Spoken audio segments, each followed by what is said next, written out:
Right, oh, we're recording. Okay. Yeah, recording as well. But not the audio, so that's cool. Let's just check we're in frame. Should we do the standard Hi Ted, nice to meet him. networking pose? I'll start the podcast then. Go for it. Are you ready? You sure? Yes. 2007, you're not going to say something? 2007.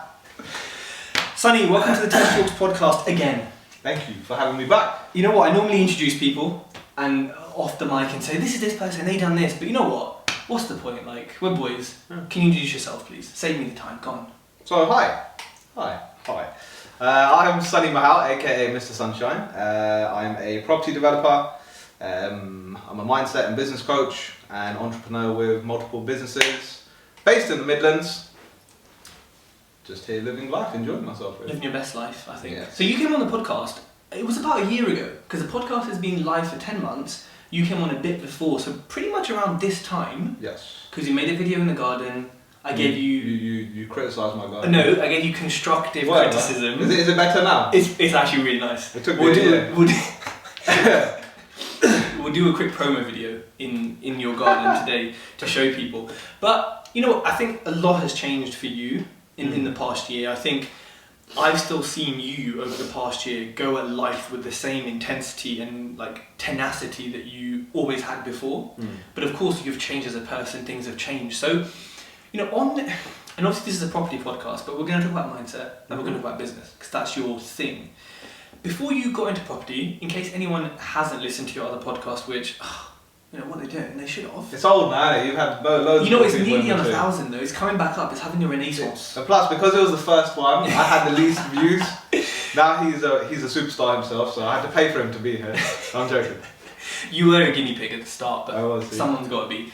Before you went into property, give me a quick synopsis of what you were doing. So we're, again, like from when I started in business to where I am now, I've been in business for 14 years. So that's buying, selling, building businesses. So we bought our first one in 07, so that's 2007. 2007, that's how you say it. When I moved up from London up to Coventry. And then, yeah, before the last podcast, we had literally, I think it was probably about 6 to 8 months prior to the podcast, we had sold all our businesses just to focus solely on land development. Full time. Okay. But before this, you didn't have any, you had a few buy-to-lets and stuff, right? Yeah, so I bought my first property in 2008. So when I say me, it was me and my wife. We bought that at a auction, off-market auction, repossession property, again it was the first thing. And yeah, that was our first one in 2008. Then over the years we bought and sold, refurbed, rented out, and we did a commercial conversion as well without knowing. Okay, so you did kind of bits here and there. You definitely had some experience, right? Yeah. Now, a lot of people are fearful of land development. They're like, oh, it's so big, there's so much that can go wrong, which there is, and it is big, and it's big to think of. How did you go, right, you know what, I've done bits here and there, I've done, you know, commercial conversion, I'm just going to do land. What gave you the confidence, I guess, to take that jump straight away? To take that jump straight away, confidence was not there.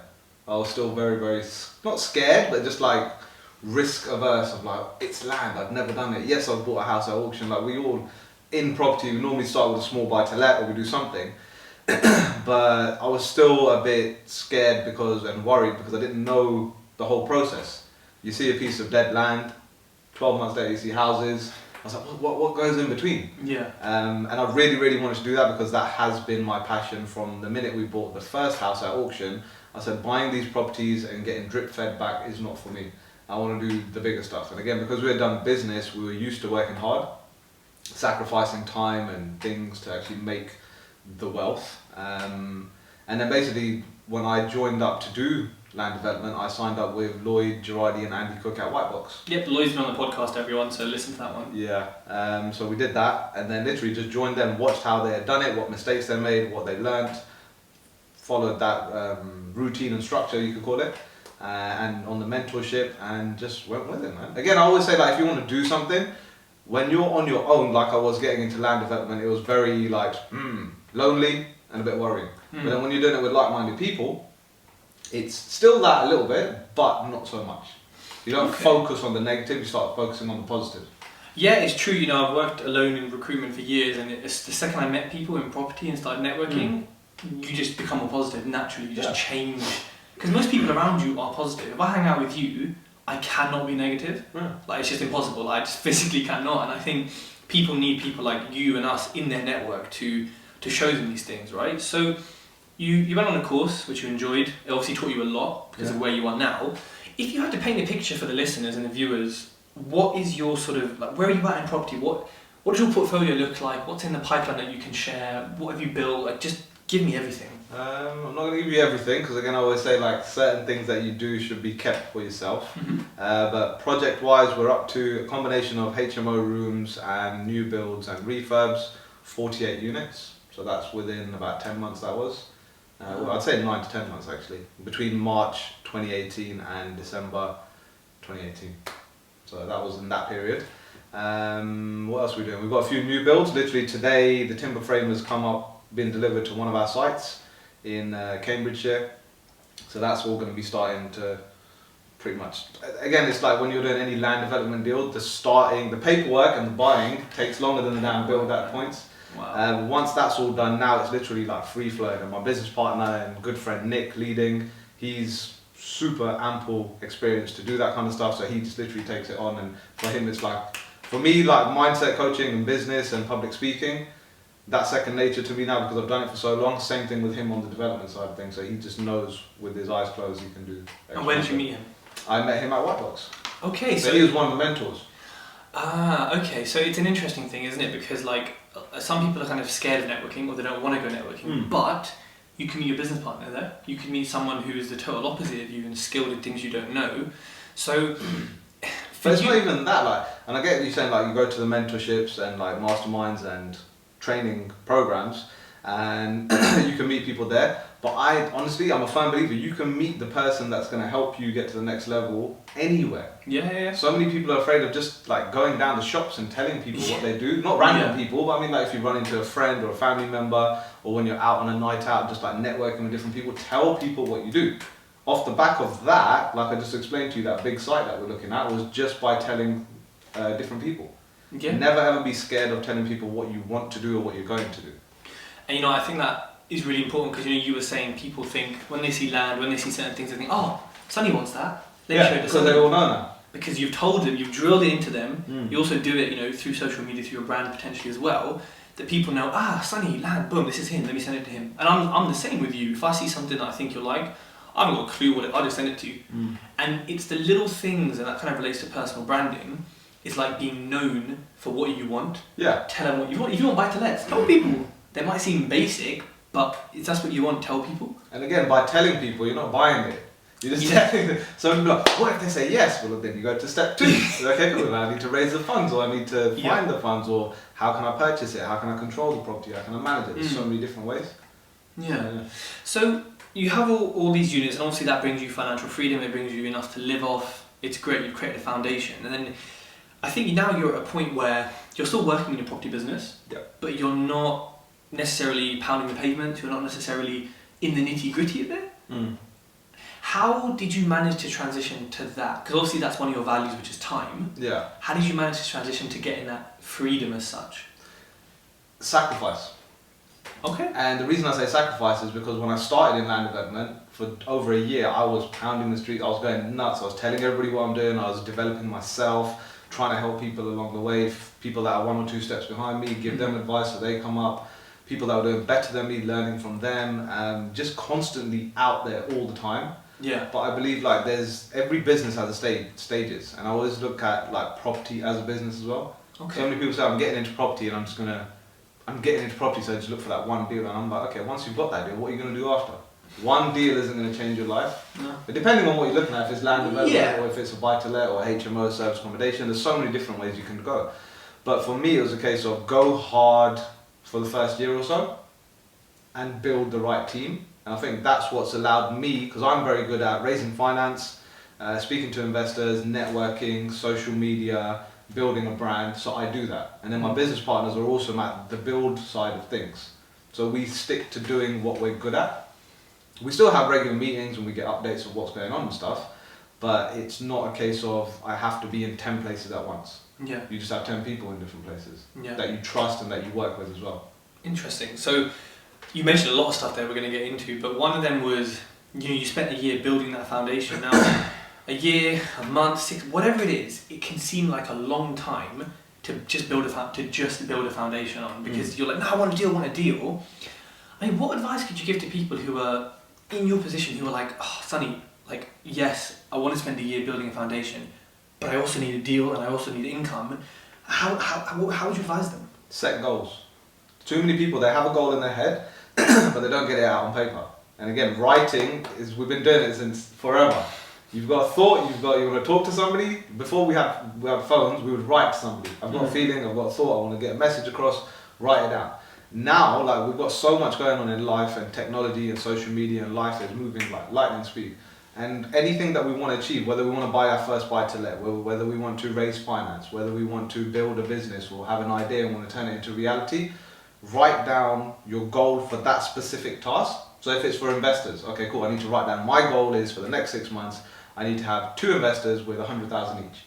So okay, write that down, cool. Then work backwards. Just as we value land, analyze your goals that way as well. And you break it down backwards, okay, cool. So if I need to have 2 investors at the end, start now. How many networking events do I have to go to? How many hours do I have to spend on social media looking at the people that are doing what I want to be doing and potential partners? Then I can reach out to them, like private one-to-one. Then how many deals do I have to have analyzed to show these investors? Because every investor has a different criteria of investing as well. I know some investors, they just want to put money in and leave it. Some people want it back within 6 months. Some people want it back within 2 years. So it's very broad, but I would say whatever goal you've got, whatever you want to do, turn it into a goal, each individual goal. If you then want to go and find sites, then you say, okay, cool, I need 2 sites by the end of the year. Okay, cool, how many units are you looking at? Are you looking at any number of sites? Are you looking for minimum 4 units up to 30 units? That's what we sort of look at. So, okay, cool, that's that. Then location, right, that's where I look. Then I need to go out and speak to agents. Then I need to go and speak to my network who may have potential deals in that area. Then if I can't find them, then I can speak to sources. Then when I get the deals, how do I analyze them? Then I need to learn how to analyze them. Then when I offer on them, what sort of investors am I going to work with? Then you go to your investor goal, then you bring the investor over here saying, okay, does this deal tickle your fancy? If they say yes, then you start saying, okay, how can we do a joint venture, or we do a loan agreement? Yeah, so I can go on all day, but it's just like making goals and actually breaking it down. In essence, yeah, just break it all down. And you know what, it's interesting, because when I made some goals like a year ago, and then I think I said, yo, show me your goals. Yeah, I remember that, yeah. And I was like, oh, so these are your goals for the next couple of years, and you were like, they're for like the next 6 months, and I was like, yeah, because they were huge, right? Now, okay, so you got Grant Cardone saying 10x everything, very American. Your goals are obviously huge, and you're very like go big, right, or go home type thing when it comes to goals. But how can someone who's less experienced than us, less experienced than you, kind of new-ish in property, how can they make goals that are big enough but also realistic enough? Like how do you help someone in that situation? What do they do? It doesn't matter whether you are experienced in property or not, because the actual goals that you want are very personal to you. So some people say, I need financial freedom of £2,000 a month. Some people say, I want to buy a house or a watch, or I want to go on a around the world trip with my family, or I want to spend more time with my family, or I want to work on my health and fitness and stuff like that. Set those goals. Then if you're looking to go into property, say, okay, how can property help me achieve that? Yes. Because then you don't want to just like say, wake up and my goal is to have 10 buy-to-lets. Why? Like, it doesn't matter why you need that kind of stuff. So it's like, okay, what externally in my life do I need personally? That's your goal. Then work out how property and if property can help you there as well. Because some people, a lot of people I get, they come to me saying, Sonny, teach me what you do in land development. And I say, okay, cool, like, let's work out who you are. And when we work out what they are and what skills and talents they have, I'd say probably about 40% of the people don't even want to get into property. They've actually got a really, really good business idea, or they actually hate the career that they're in. They love their career, but they hate the place they're in now. And then when we work out a plan, so okay, you hate this place, but what about this company, or what about this strategy, or what about this business idea? They actually enjoy that more. And then I say, even when you've smashed your business and you've got money in there, then just use that money to invest in property. Be your own investor, right? Yeah. You can go full time into property. I did. So I'm not saying it's not possible, but it's for me. I had been doing property, so I really wanted to get into that. Yeah, I like that because you know what? I think a lot of people don't start with their actual personal goals or things they want to achieve. Yeah. They say, I need 10 buy-to-lets, like you said. Yeah, for what? Yeah. And that, for me, actually, that is the best way to do it. Like I've realised that I'm like, okay, cool. This is what I want from property. Yeah. How do I use property to get there? Then, as you said, break it down to daily, weekly, monthly things to be done. Because a lot of the biggest problem people have, I had it as well. You may have it. Is comparison. You know, when they're getting into property, it's like comparing, like, Sonny's got like 48 units and they've done this and their portfolio's gone from 100 grand to 5 million. I want to do that. Yeah. But it's like, you can't do stuff other people do. You're a unique person, right? And you need to be doing what works for you, what suits you. Yeah. And even if you do see somebody smashing it, I always look at people that are killing business, like ultimately. But I look at them and say, if they can do it, I can do it, but I'm only going to do it up to what I need. Yes. And then I'm going to reevaluate, then go big. Because nobody went from nothing to huge. Yeah. It was all stages. So if somebody's done it, you can do it. And how many years in business did you say you had before property? 14? Yeah. So for everyone listening and viewing and turning a portfolio from 100k to 5 million, you said? In a year. In a year? People aren't seeing your 14 years because without would you have done that? Maybe. I don't think I would have had the work ethic and the literally sitting upstairs in my office in my boxer shorts every day, just like pounding, calling people, sending letters out to architects, analysing deals, getting 20 deals, thinking, yep, I'm going to work, and all 20 are dead deals. So it's like, right, start again. It's that work ethic that I had of buying, selling, building businesses, and also my personal development that I did with like my health and fitness, went from obese to fit. That discipline I had there, I just incorporate that into what I'm doing now. And you know, people don't see that. Yeah, and again, it's like most people say, oh, you've got real good discipline, or you've got that work ethic of working hard in your own business. But I'm like, most people, majority of the world, they work for somebody else. Yeah. If you look at it, and you need to be giving yourself props, you have discipline as well. You wake up every day, you go to a job that most people hate, you get the work done, you still finish, then you've got discipline to actually eat food and then make time for yourself, and it's different levels of discipline. But when you start enjoying what you're doing, you just run with it.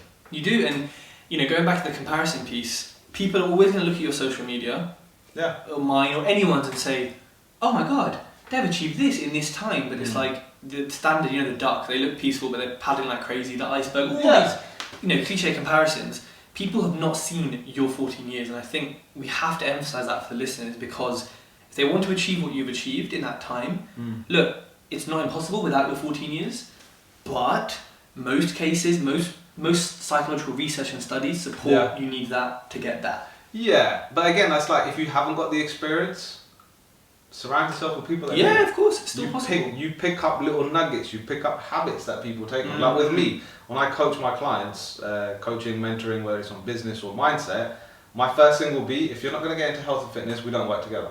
And they say, why? I said, because that's exactly where it started for me. And everybody I work with, when you look after your body, you release certain endorphins, hormones, you're positive, you're more focused, and then you become more confident about yourself as well. Because how we look is how we feel, right?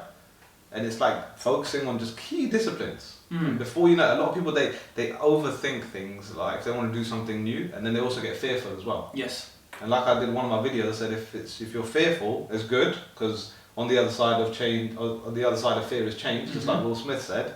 But if it's not going to kill you, if you're not going to hurt anyone's feelings, and you're not going to break the law, just effing do it. Yeah. Just get on with it. You're right, and you know, it's interesting, the health and fitness piece that you say to people, look, I'm not going to work with you unless you do it. And I really like that, because if I was a coach, I'd probably do the same thing now that you've told me that, because I've probably got my discipline also kind of from there. Yeah. But even if I didn't, I know the importance of it. And it doesn't mean gym, it doesn't mean... it could be anything. Paddleboarding, it could be... That's the Nick leading now. It could be just like, you know, honestly, anything that's exercise and fitness... Move. Yeah. So all you have to do is move. Because what you get from that in your mindset is just, it's ridiculous, right? We both know the effects of it. And surrounding yourself with people, top advice. I mean, look, I'm sitting here with you, hang out with people like Shabazz and Aaron who are doing things here, and I'm still here, but I pick up things from them. Yeah. And I mean, look, some people are going to be scared. I'm the kind of person who'll jump into a room and say, hi everyone, and just make friends, yeah? I give no crap about anything. Some people, especially if they've worked in employment for a lot of time, are fearful of like, oh, how do I sort of speak to Sonny? How do I get in his group? Like what? So what maybe advice could you give to people who are nervous about, I don't know, trying to get that network that we're talking about? It's really complicated. Ready? Be yourself. When you try and become somebody else, people see that. There's no congruency there. Your energy isn't there, and energy is a big thing. So when you go into a room, if you're shy about speaking to somebody, it's okay. Yeah. You can't just, I'm shy and then cut off. I'm not speaking to anyone. Yeah. Okay, cool. So if you go into a networking event and you're a bit shy, before you get to the event, set yourself a goal. Again, comes down to goals. Yes. I'm going to speak to just one person. Before you've even entered the room, you've already told your unconscious mind that, yep, I need to be looking out for somebody, even if I see somebody that might look shy themselves, or just stood in the corner, or if somebody stood next to me and they just give me eye contact, you already know, right, I've got a goal to speak to one person. Yes. And then you follow through. And it's not about going in all loud, proud, happy, clappy. It's like, when I got into property first, I was that quiet person, shy person. Like I said to you on that last podcast, I still remember it. I used to go into networking events, come back, and my wife used to be like, so how was it? And I was like, it was rubbish. What did you do? I just stood there. You know, and it's just like, she's like, what do you expect? And she gave me the advice, like, go in with a purpose. Yeah. You know, like, go in and just be, okay, I need to speak to one person. And then not just speak, hi, I'm Sonny.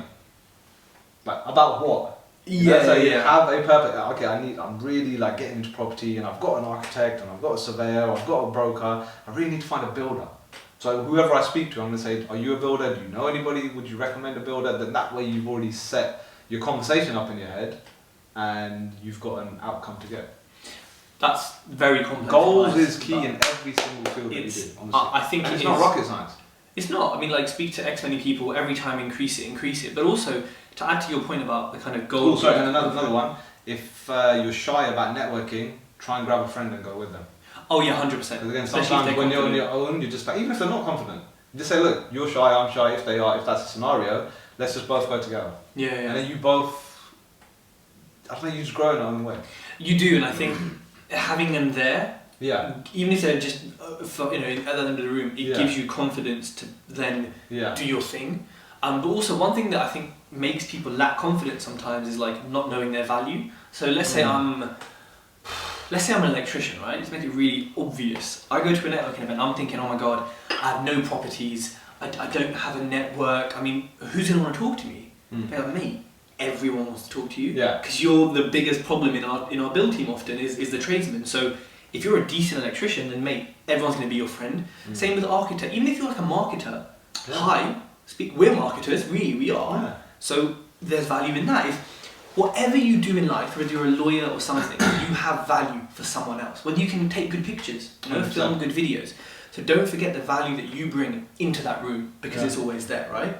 And a lot of the time people don't have the value, they don't perceive they've got the value, because again, every single day we have over 70,000 thoughts a day. So your just mind is bombarded with stuff, and you don't actually recognize and give yourself credit for what you've done. So even if you think, okay, I'm going to this event and I've got no value, just ask yourself the empowering question of, okay, cool, how have I helped somebody in the past? Or how has my skill or craft benefited somebody? If it's like an electrician, you'd be like, well, yeah, I've done like 50 jobs and all these people needed me in that place. Yeah. That's the value I bring. Even if you're new into it and you're into HR or something, or even if you're working at bloody Starbucks, right, and you go into a networking event, what value can I bring? I can give people value on what the best coffee is. It's still a value. Everyone drinks coffee, so yeah. You know what I mean? So it's just like, we've all got that talent there. It's just about believing in yourself as well. Okay. And, with your coaching, you obviously look at business and mindset. Now, when it comes to mindset, what are some of the common, common concerns or worries that people have with, let's say, property in particular, when they come to you? Stress, procrastination, fear. Of unknown? Of doing it. Okay. And self-confidence of themselves. Just basically what we've discussed now. It's the whole common theme. So when you say stress, do you mean that people come to you and say, right, I'm overwhelmed, I'm doing too much, I'm stressed? Or are they preempting the stress? They're stressed in where they are now, and they want to get to the next level. Okay. But they're just stressed about that as well.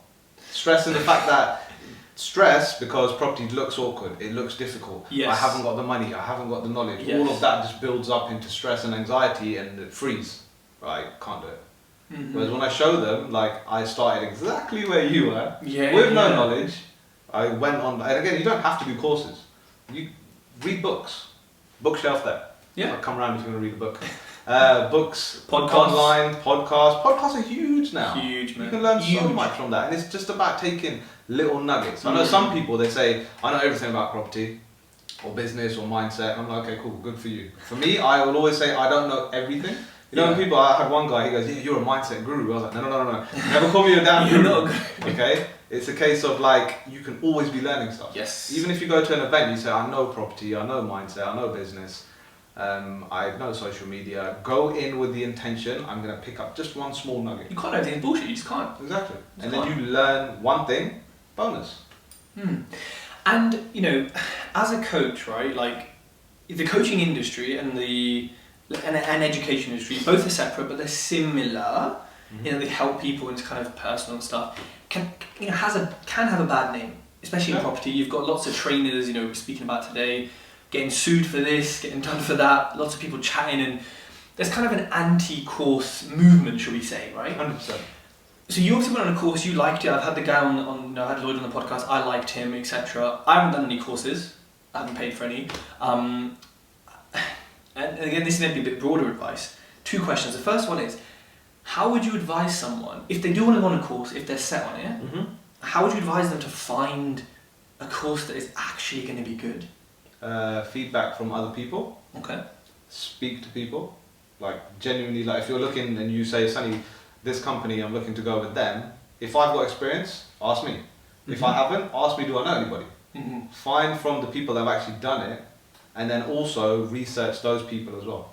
The trainers and all that kind of stuff. Yeah. Most of the time, honestly, you can just, like, again, we were complaining about the property industry and the business coaching, mindset coaching. You can tell a lot of the time what people are being fake. You know what, we can. Yeah.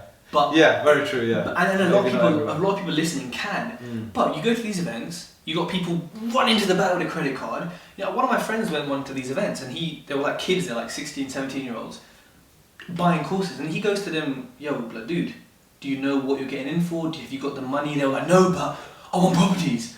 And again, so again, not everyone can spot it, right? Yeah, okay, let me reframe that then. So the case of that is, if somebody's pitching you an idea of getting into property or starting your business, if they're giving you all the goods that you can get, all the positives, be wary of that, because if they're just giving you everything like, yeah, so you buy property, you're going to make £1,000 a month, it's like, okay, and then they don't say, but some months you may make £200. Like, if they're not giving you the reality, they're hiding something again, and because they're only doing it to actually make more money in the courses. And you know what you're saying because even when I speak, yesterday I was speaking at White Box, and I was saying, look, property, land development is very, very rewarding, but it's very, very hard. Do not expect to do the course today and Monday have your first deal. You're going to have ups and downs, be prepared for that, but whatever career you're in was not get in day one and you're on 100 grand a year. It started somewhere, so just be wary of that, to put in the hard work, and to have a lot of more no's than yeses. And I think always be honest. Yeah, I think also what you're saying is, if it sounds easy, you probably shouldn't be going for it, because a lot of courses, look, you know, credit where credit due, they help lots of people, lots of even the bird ones have success stories, you know. So I think it's like, you have to kind of go in with, look, whatever deal they're offering there, they're going to offer next week. It's not on only at this time. You can always call and be like, listen, give me the deal, innit? Be careful with your money.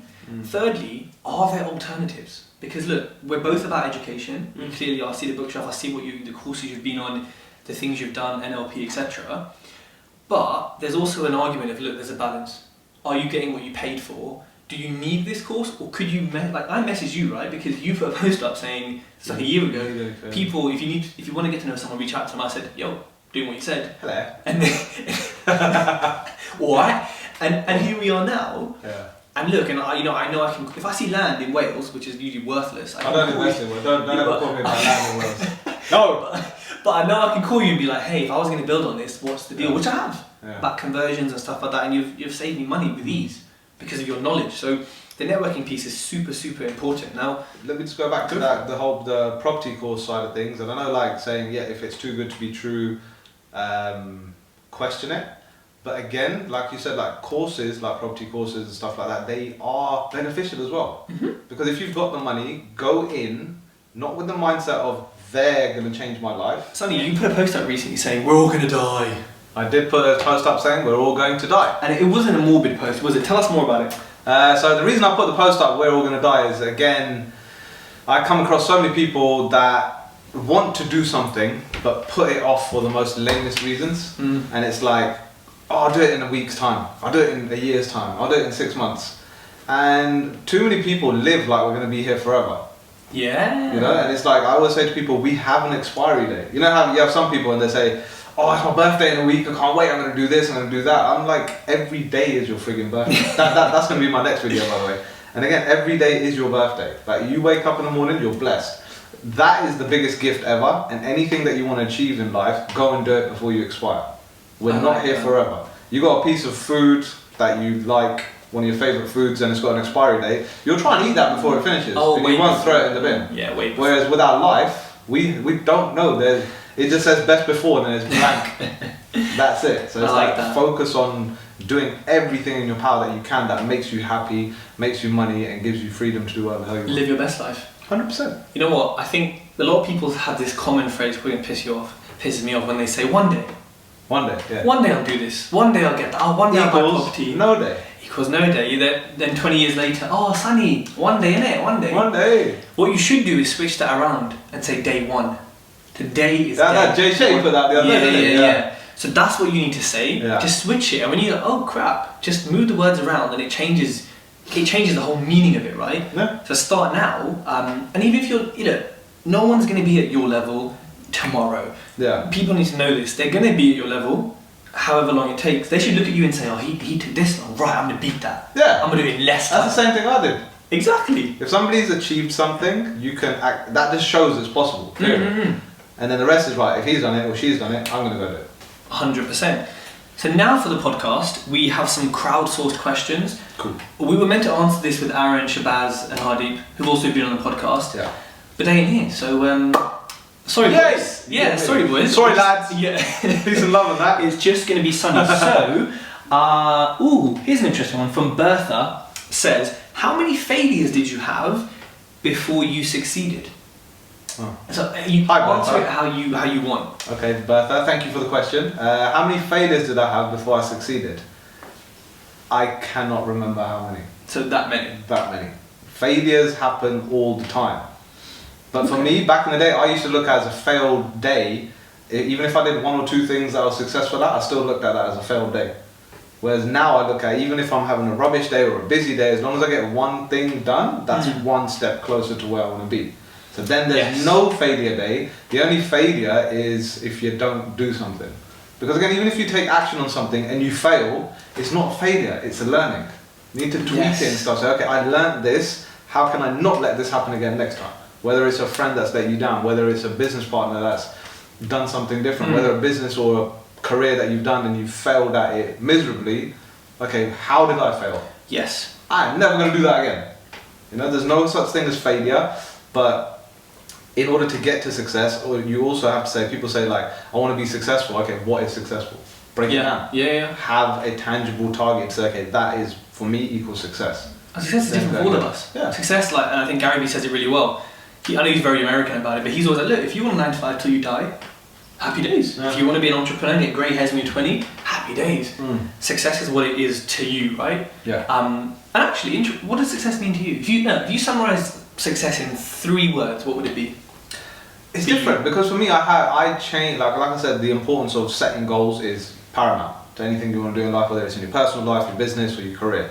For me, I change my goals probably every 3 months. When I change, I update them. I update my goals. So again, for success for me is for just basically financially would be to, I think about £20,000 a month. Okay. That would be success for me. So we're not far off. Personally, would be to wake up and work when I want, and I do. Yeah. So you could say successful in that, but then my next goal is to inspire as many people as I can and change other people's lives through mindset and business coaching. And that for me is going to be a continuous goal. I think you're doing it even outside of your coaching. Your Facebook posts, Yeah. look at the comments. I have people from America, Holland, India. Where's the other one that freaked me out? I think it was in Poland or something. I didn't even know I had friends in Poland. And it's like, oh, I loved your post, and like I was having a really rubbish day today, and I just love seeing your. Again, I'm very funny and random on my Instagram and Facebook stories, so they love seeing my stories. Chest dancing in your little hats. And, yeah, and again, like a post, just putting a post out and it's inspired somebody's day when they're having a rubbish time, just to read something to say, actually, that makes sense. Okay, life isn't that bad. You know, life is what you make it. Too many people complain about this is happening to me. It's not happening to you. It's happening because of you. You're bringing the sunshine in. Damn right. To put it simply. Yeah. And Bertha has another question, which is really good. Bertha gets 2. She gets 2 because she has 4, but I'm going to give Bertha. her 2. What do you do to look after your mental fitness? Okay, there's a number of things. Meditation, very key. What would you use? Headspace or Calm? Or? Headspace. Cool. So Headspace, preferably if you can do it in the morning and the evening. Okay, yeah. But I'm not going to lie, I only do it in the evening. Yeah, I only do it in the evening as well, yeah. What else? Journaling, mindset, what else? Journaling, what do you write down? Give me an example. Just how I feel. Sometimes like, if you're having a rubbish day, you just write how you feel, get it out, let it out. Interesting. When you keep it in, you start believing it. When you've written it and wrote it out. But again, on my mindset, I would say a lot of the things I do for my mindset health is health and fitness. So I go in gym, I love doing that. Water, stay hydrated, your brain thingies. I look at everything as a positive. So even if there's a negative, there's always a positive out of it. Yeah, I see. So I always try and flip it for a positive. And I focus on the language I use as well and my physiology. You notice I'm always smiling, right? Yeah. Pretty much most of the time. It takes 26 muscles to smile and it takes 62 muscles to frown. So you use less muscles to have a better outcome. And then most people are like grumpy and stuff and they're like, oh, feeling rubbish, I haven't got any energy. It's because you're using more muscles, you're draining yourself by, you're in control of putting yourself in that situation. And I always manage my emotions by looking at things like sometimes somebody will have an opinion about you. Most people will be like, oh, that person said this about me, or, okay, is it an opinion or a fact? If it's an opinion, you're welcome to it. It's not a fact, I'm going to carry on my life. And take it as feedback. Because they could be hating back, you could think, you know what, they're right. Maybe I should, so thank you. Yeah, because not everybody's perfect. I'm not perfect, you're not perfect. But it's like you take on learnings every single day to become a better person and more empowered in who you are. Yeah, I love the emotional control bit. For anyone who hasn't read about Stoicism, check out Ryan Holiday and read about it. Because also, smiling releases endorphins and neurotransmitters that are positive. Yeah. So just by smiling, you actually biologically feel better, and by not smiling, being moody, you release cortisol, you feel stressful, and you gain weight. This is on podcast right now. Yeah, everything. I want everybody that's listening to this podcast, including you, to stick a big grin on your face, big smile. I feel happy already. Now try and be upset. You can't. Nah, I love life. Right? So it's like, I'm not saying walk around with a big grin on your face all the time, like, hey everybody, it's me, you know, but just smile more often, your results will be better. 100%. Love that. Smiling is super powerful. And music as well. Music helps. I love music. Yeah, I've seen your videos. Music definitely helps. Music is the answer. So we got a question from AJ Richmond. AJ Richmond. So I'm going to try reading his accent, but I might not be too good. He says, what's Sonny's biggest point for a positive mindset? Which I think we've kind of covered. How does he achieve it? And what's his one point that he would advise, or one piece of advice to achieve positivity? That's difficult to bloody get that. Sorry, AJ, that was terrible. He's got a thick accent. I was just trying to get it right. Again, AJ, I know him very well. He knows all my techniques and stuff. What's the one? If you had one, I mean, we might have said it already. What would that one be? What was the question again? Your accent just threw me off, man. I was trying to. What's your one piece of advice to maintain a positive mindset despite hardship? There's not just one though, it has to be a combination. Okay, go on, give me a combination, go on. Combination is first, a positive mindset, again, is the kind of people you surround yourself with as well. That's a big thing. Like, we might want to be successful, positive, entrepreneurial, make money, do what makes us happy, but the people that we surround ourselves with are the total polar opposites and they're bringing you down. So what are you going to do? Go down with them. Yep. So again, your network is very key.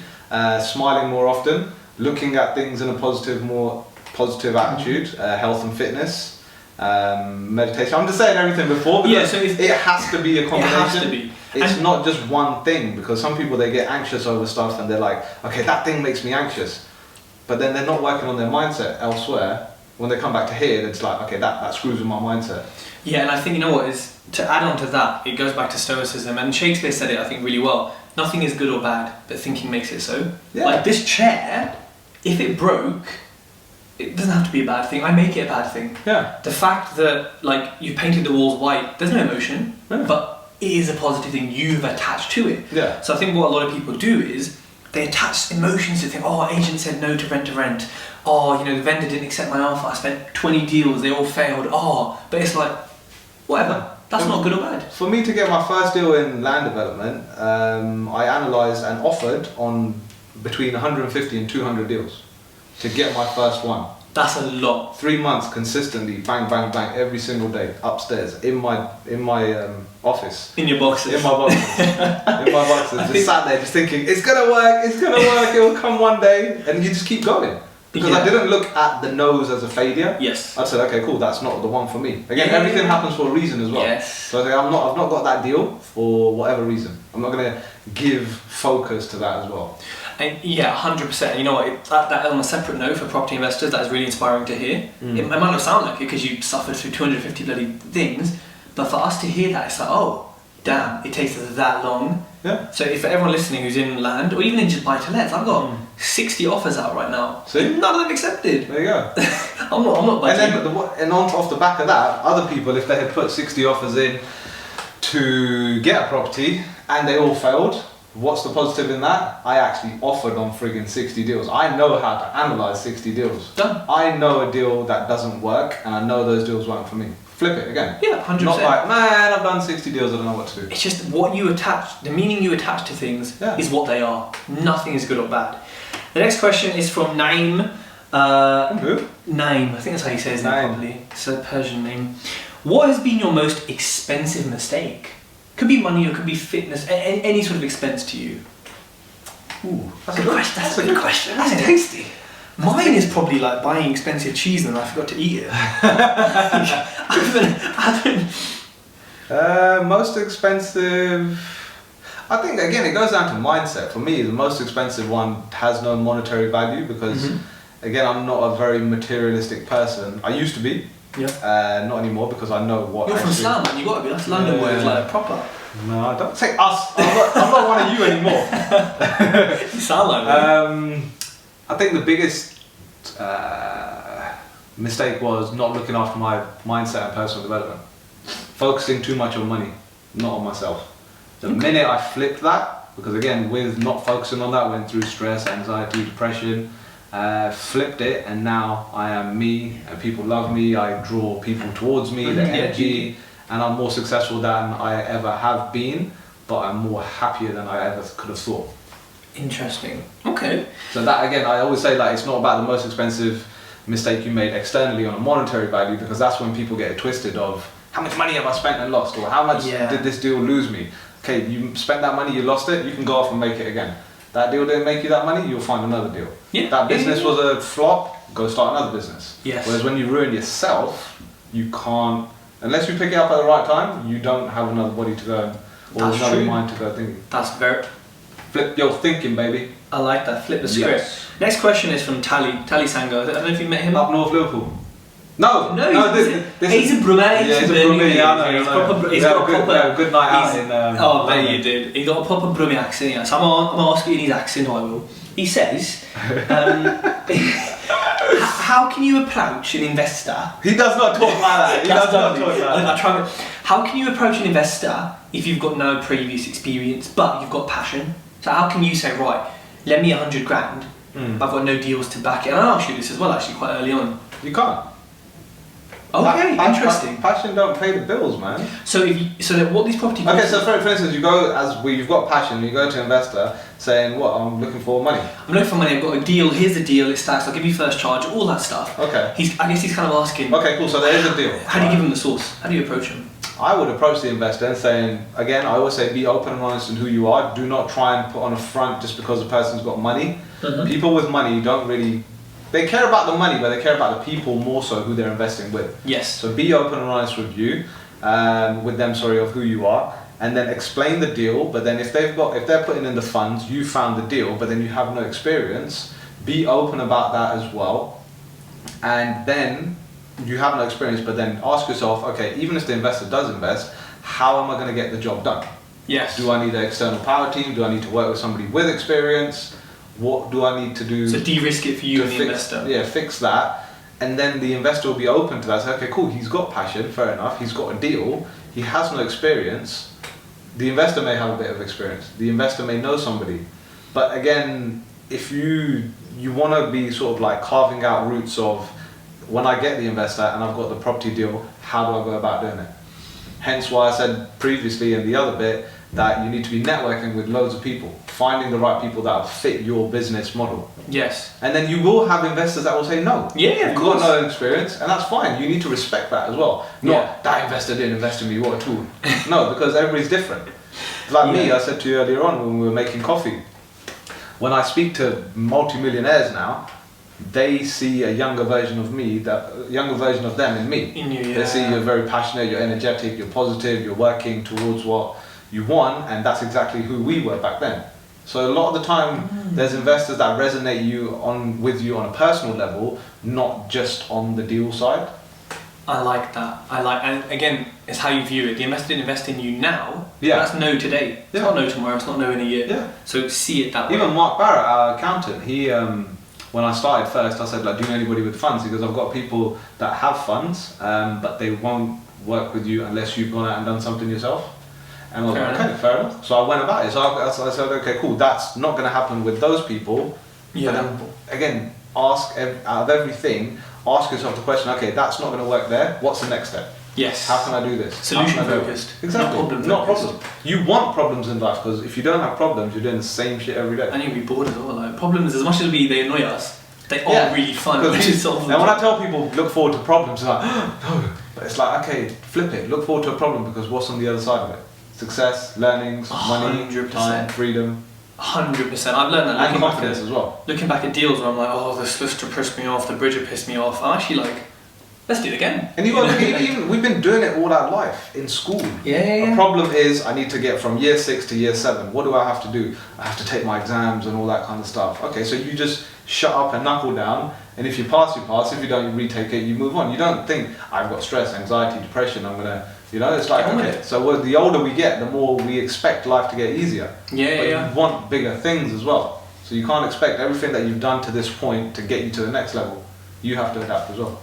I'm on fire today, man. You is on fire. Woo. Next question again from Tali Sanga, and this is for both of us, I guess.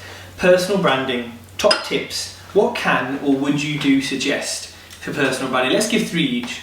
Got it, you go. Okay. So the first one I would give is be yourself. You've said this a lot, everyone says it. That was going to be my number 1. Oh. Stolen! What can I say? Yeah, listen, you need to be yourself. No one wants to see Sonny's in a denim and a t-shirt, I'm in a t-shirt, this is me. I do public speaking in a t-shirt, I know you do in a t-shirt and like a blazer. Yeah, that looks smart. Yeah, this is who we are. Don't, if you're a Mark Zuckerberg dressing kind of guy, stay that way. Don't put a suit on. If you have an accent or you think you talk in a funny way or you gesture, keep it. Embrace it. People connect with you. People like you because of who you are. Yeah. People like me because of who they are. People don't like us because of who we are. Yeah. That's normal.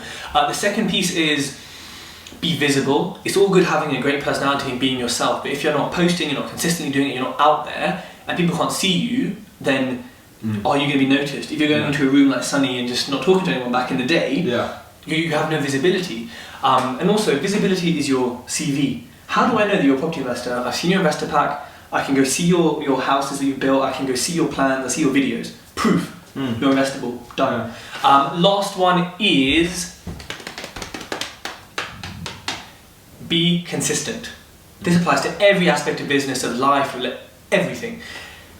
Further into what I said and what Sunny's going to say to you, you have to do all of this and the mindset practice and mindfulness, meditation, everything consistently. So make sure you're setting aside half an hour or an hour a day and post and comment and like. Use your dead time, like waiting on the toilet while you were waiting for me to set stuff up.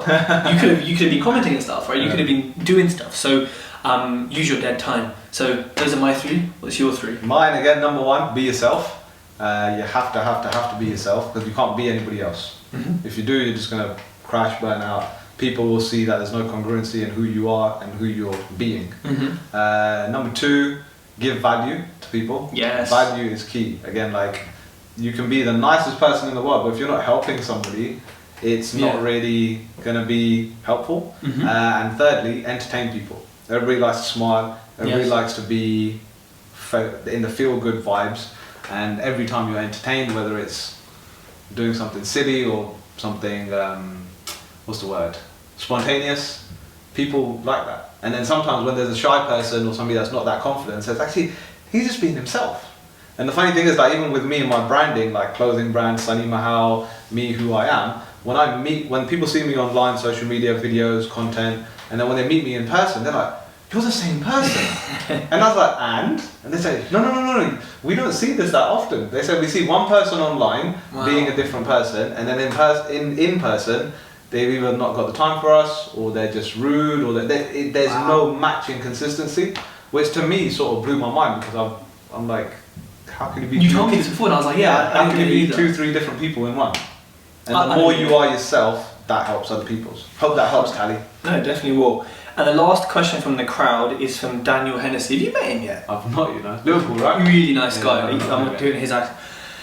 Daniel Hennessy here, Red Plan Property, professional property developer and investor. London accent. Yeah, so Shani, what is it you look for in a business or product to make you believe it will work? So like your clothing brand and whatnot, how do you know like, this is going to work? It's a product that people want. How do you know? It has to be something that people want. So again, market research, due diligence, all that kind of stuff. You have to have passion in what you do as well. So you have to believe it'll work. And then when you do your market research, you get that feedback, 2 and 2 go together. Okay, cool, I think it'll work, other people think it'll work. But then also, again, this market research, seeing a gap. What problem is it solving? A product that way. Like, there's look for solving the problem. And again, I'm not the first person saying this. Look to solve a problem and the business idea will come to you. Yeah, absolutely. That's like the new business idea that we're doing. It's just solving a problem. But then also if there's already a solution for it, look at that solution rather than reinventing the wheel. Look at the solution that people are using currently and see how you can better it. Whether it's through product, design, price, value. I think the world's best businesses are solving a problem. Yeah. And you might think, oh, how's Nike solving a problem? You want to go for a run?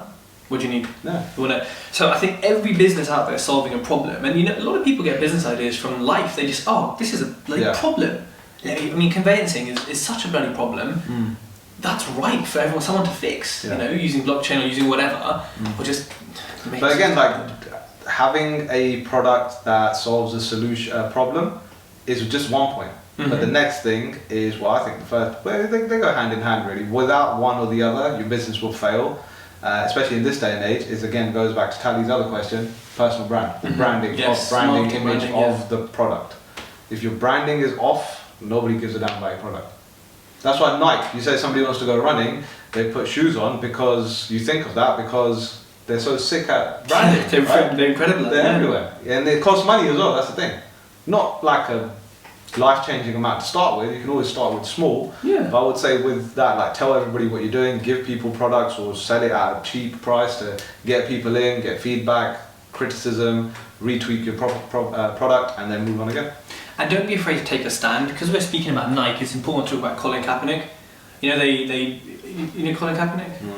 So NFL player, he basically kneeled during the anthem. Oh yeah. Because obviously it's the most disgusting country in the world. Anyway, moving on. He was basically protesting that, and obviously he lost his job. Blah blah blah blah. All this stuff. Anyways, now Nike picked him and said, "You are now the face of Nike." Yeah. And you got to think, America's full of dumb, uneducated people. As soon as this happened, hillbillies were like, I'm burning my Nikes, I don't like Nike no more, they gonna side with him, he's not patriotic. And they lost That's a good accent. Thank you. They lost a lot of their customers, but I think their revenue went up by 30%. Yeah. And look how fat their revenue is. Because again, that's them sticking to their values and beliefs. Yes. And other people see the congruency in that and they match that, okay, cool. And that's a risk. I get that. And the thing is, they're doing it to not play with people's emotions, but actually register with people's emotions to say, okay, this is what he did, why he did it, this is why we're bringing him on board. There's more people for that rather than against it. Yeah. And I say to people, people are like, oh, should I give my opinion, should I not, when it comes to their product or personal brand? And it's a bit of a tangent, but I always say, look, yes, because if you're boring and you're on the fence, you're going to have loads more followers, because you're neutral, but they're not going to be engaged with you. You have an opinion and you share that, yes, you're going to lose 30% of people, but that's fine, because that 70% are closer with you, because they're like, yo, me and Sunny on the same level, right? So that's the crowdsourced questions done. Done. We're pretty much at the end of the podcast. I'm going to give you a quick fire round Ooh. that I'm about to make up on the spot. Top 3 books. Ooh. You can look at the shelf if you want to get inspiration. I'd say start with Why. Mm-hmm. Tony Robbins, that personal power. What's the other one? Think and Grow Rich. Napoleon Hill. Mm-hmm. Top 3 podcasts. You can say Tej Talks for all top 3. just disclaimer. I'm not going to do it in any top order. I would say Tej Talks, Aaron's Find Your Voice, Yes. and Ed Milet. Very good, yeah, very good podcasts. Last top 3 is, what are your top 3 goals for the next sort of few years? Personal fitness, number of haircuts per week, because you do get 2. Twice a week. Crazy.